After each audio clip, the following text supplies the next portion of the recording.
Seorang pasien diangkat petugas pekerja jalan untuk menyeberangi jembatan Trans Sulawesi yang rusak diterjang banjir bandang. Sementara jelang seri terakhir Superbike 2021 di sirkuit Mandalika, terjadi insiden memalukan yang dilakukan pihak Bea Cukai. Informasinya dalam Prime Highlight.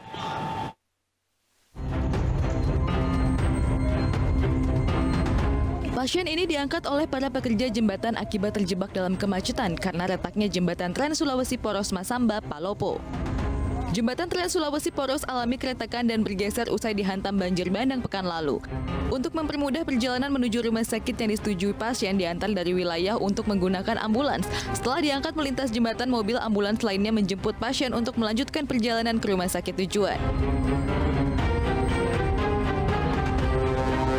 Sopir Vanessa Angel Tubagus Jody terancam penjara 6 tahun usai ditetapkan sebagai tersangka. Jody dinilai lalai dalam mengemudi hingga menyebabkan Vanessa dan suaminya Febri Ardiansyah meninggal dunia. Jody dijerat pasal 310 UU nomor 22 tahun 2009 tentang lalu lintas dengan ancaman mulai dari denda jutaan rupiah hingga 6 tahun penjara. Insiden memalukan terjadi jelang bergulirnya seri terakhir Superbike 2021 di sirkuit Mandalika. Logistik milik tim Ducati yang akan berlaga di Superbike Indonesia 2021 dibongkar tanpa izin. Tak hanya membongkar, Ducati panitia lokal Mandalika mengutak-atik motor pembalap tim pabrikan asal Italia itu. Unggahan panitia lokal Mandalika itu viral di media sosial dan memantik amarah publik. Secara prosedur, box kargo dan logistik tim hanya boleh dibuka oleh pihak Bea Cukai atau tim itu sendiri. Anak artis Nia Daniati, Olivia Natania, menjadi tersangka kasus penipuan dan pemalsuan seleksi CPNS. Hari ini, OI pertama kalinya diperiksa sebagai tersangka kasus penipuan dengan kerugian hampir 10 miliar rupiah.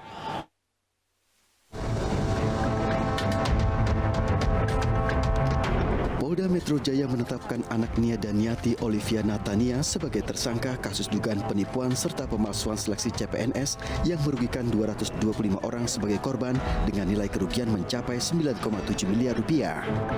Hari ini Olivia kembali mendatangi Polda Metro Jaya dan pertama kali diperiksa sebagai tersangka sesuai dengan hasil gelar perkara yang dilakukan penyidik.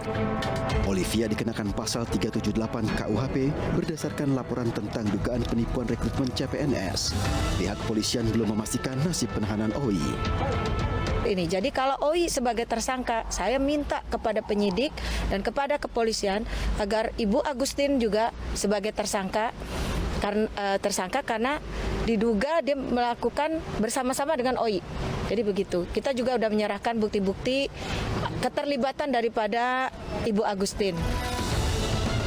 Sebelumnya, Olivia dan suaminya, Rafli Novianto Tilaar, dilaporkan ke Polda Metro Jaya oleh sejumlah korban yang telah menyetorkan uang untuk mengikuti seleksi CPNS. Olivia diduga menawarkan penerimaan CPNS melalui jalur prestasi untuk mengisi kekosongan jabatan dengan memungut biaya sebesar 25 juta hingga 156 juta rupiah. Sebelum ditetapkan tersangka, Olivia membantah menggelar seleksi CPNS fiktif. Ia mengaku hanya menyediakan jasa bimbingan untuk persiapan seleksi CPNS. Bocah berusia 12 tahun membobol sebuah apotik di Kelurahan Batulo, Bau-Bau, Sulawesi Tenggara. Uang 1,5 juta rupiah yang dicuri digunakan untuk berjudi.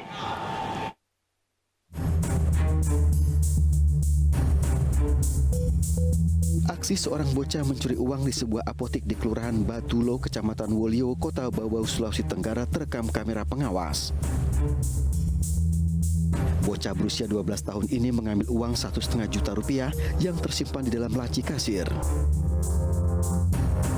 Untuk mengetahui identitas pelaku, pemilik apotek mengunggah video yang terekam CCTV ke media sosial.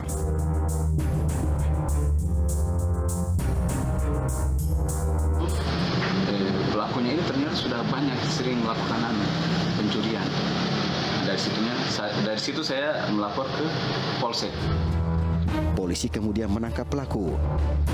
Di hadapan polisi, bocah ini mengakui uang hasil curiannya telah habis terpakai untuk main judi dan membeli makanan.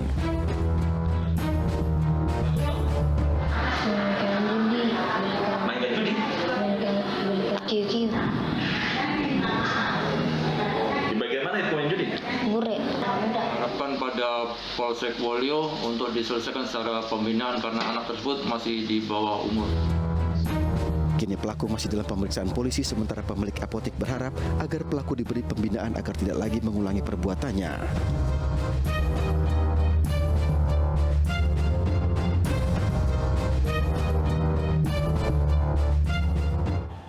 Seorang ibu dan anak di Bandung, Jawa Barat menjadi korban kekerasan dan pelecehan seksual oleh suami dan ayahnya. Sedangkan di Riau, seorang mahasiswi menjadi korban pelecehan seksual oleh dekan saat bimbingan skripsi.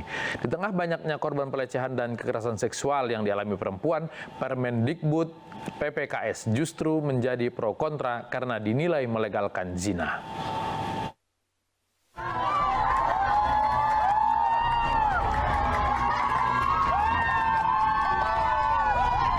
Satu keluarga di desa Ciporeat, Bandung, Jawa Barat diusir oleh ratusan warga karena Soeharto, sang kepala keluarga, sering melakukan tindak KDRT terhadap istri dan anaknya.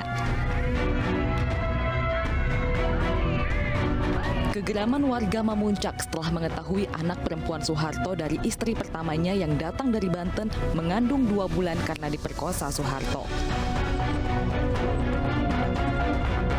Paling kedengarannya suara anak nangis ya, anak yang gede nangis gitu, kayak anaknya yang marah-marah aja. Oh, jadi kedengaran suara marah-marahnya gitu di Pak Antonya itu? Iya, Pak Antonya, terus anaknya juga gitu suka kedengaran. Kasus KDRT dan kekerasan seksual yang dialami istri dan anak Soeharto tidak diproses secara hukum karena korban enggan melapor.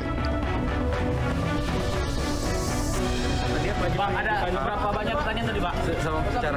Berapa banyak pertanyaan tadi, Pak? Iya. Lanjutannya gimana, Pak? Udah. Pak. Dekan Visip Universitas Riau, Syafri Harto, bungkam ketika awak media menanyai proses pemeriksaannya di Polda Riau selama 6 jam. Terlapor hanya sibuk menjawab panggilan telepon dan meninggalkan kantor Polda Riau. Pak Supriharto memang dipanggil oleh pihak kepolisian untuk memberikan keterangan diwawancara berdasarkan surat undangan untuk meminta keterangan wawancara ya. Barang bukti ada beberapa yang kita sudah amankan ya. Berapa item? Saat ini kasus dugaan pelecehan seksual yang menimpa seorang mahasiswi Visip Universitas Riau yang terjadi beberapa waktu lalu, laporannya dilimpahkan dari Polresta ke Polda Riau. Kasus mencuat setelah video pengakuan mahasiswi soal pelecehan seksual yang dialaminya di kampus viral. Ia kemudian melaporkan kasus pelecehan seksual itu ke kepolisian.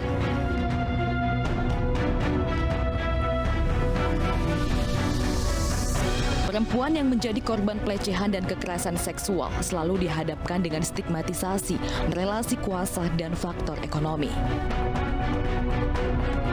Alih-alih mendapat ruang aman, korban pelecehan dan kekerasan seksual seringkali berbalik mendapat ancaman. Tarik ulur maju mundur, itulah kabar RUU PKS hingga hari ini.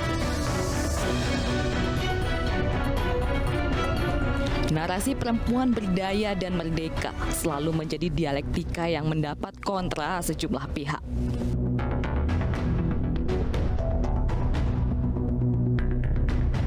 Ketika Mendikbudristek Nadiem Makarim menerbitkan Permendikbudristek nomor 30 tahun 2021 tentang pencegahan dan penanganan kekerasan seksual, sejumlah pihak menilai langkah Nadiem adalah angin segar untuk memberi perlindungan terhadap perempuan di lingkungan kampus. Namun terdapat pihak yang mempertentangkan belai tersebut dan meminta Nadiem untuk mencabut Permendikbudristek PPKS karena dinilai memberi ruang pada tindak asusila atau zina.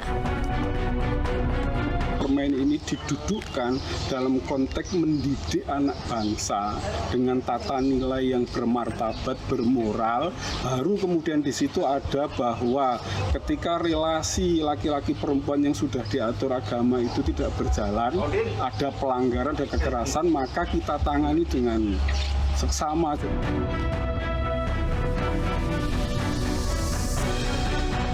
Narasi tentang konsen atau persetujuan menjadi diksi yang dipersoalkan. Nadiem Makarim membantah tudingan melegalkan seks bebas atas diksi konsen yang mengemuka. Permendikbudristek PPKS merupakan pencegahan dan penanganan kekerasan seksual, bukan untuk pelegalan pada tindak asusila.